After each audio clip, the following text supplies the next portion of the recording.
Nataka ni shiriki na wewe ushuhuda wangu mdogo ambao utakusaidia kuelewa jambo, hasa kwa habari ya hali ya huzuni inapoingia ndani yako. Inapotokea ndani yako na jikuta una huzuni ambayo haujui hiyo huzuni imekuja kwa sababu gani.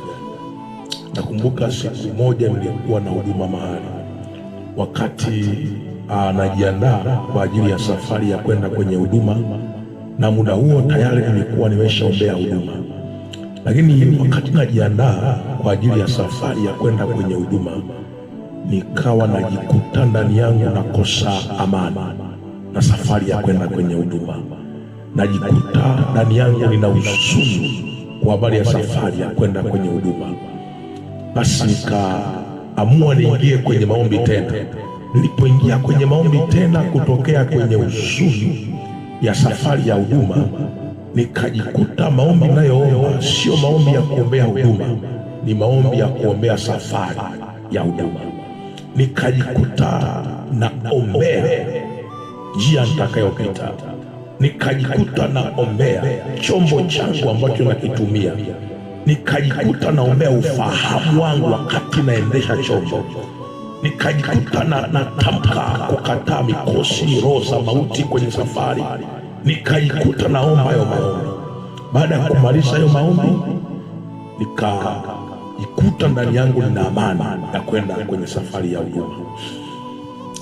Nikatoka nyumbani kuelekea kwenye huduma, lakini nilipofika mahali fulani, mbele yangu kulikuwa na gari kubwa ambayo ni lori, na nikiangalia mbele nikawa naona hakuna gari ambayo inakuja. Nikachepuka ili kuovertake lile lori.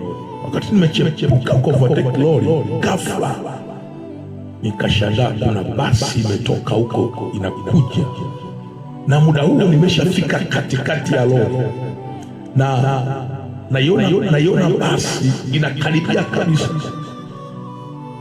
Sijui nini kilitokea, nikajikuta nimefunga breki, alafu lori kasogea mbele, nikajikuta nimeingia kwenye saiti yangu. Sikujua nini ambacho kilitokea, breki nilifungaje, niliingiaje kwenye saiti yangu, sikuelewa, lakini nikajikuta niko kwenye saiti yangu, ila nikajua kwamba nilifunga breki. Basi ile kai imepita, ndipo nikakumbuka kukosa amani na ile safari. Ndipo nikakumbuka maombi niliyoomba kutokea kwenye huzuni ambayo nilipata kutokea kwenye safari ya huduma. Nikagundua kwamba huzuni ile haikuwa ni huzuni ya kawaida, ilikuwa ni sauti ya Roho Mtakatifu kuniambia mbele yangu hakuna kitu kizuri.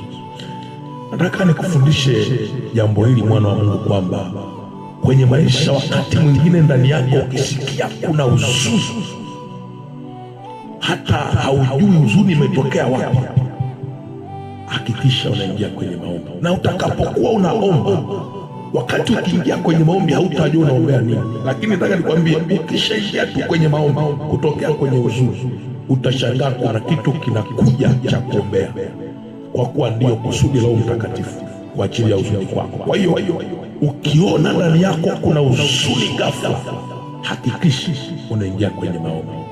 Mungu akubariki sana.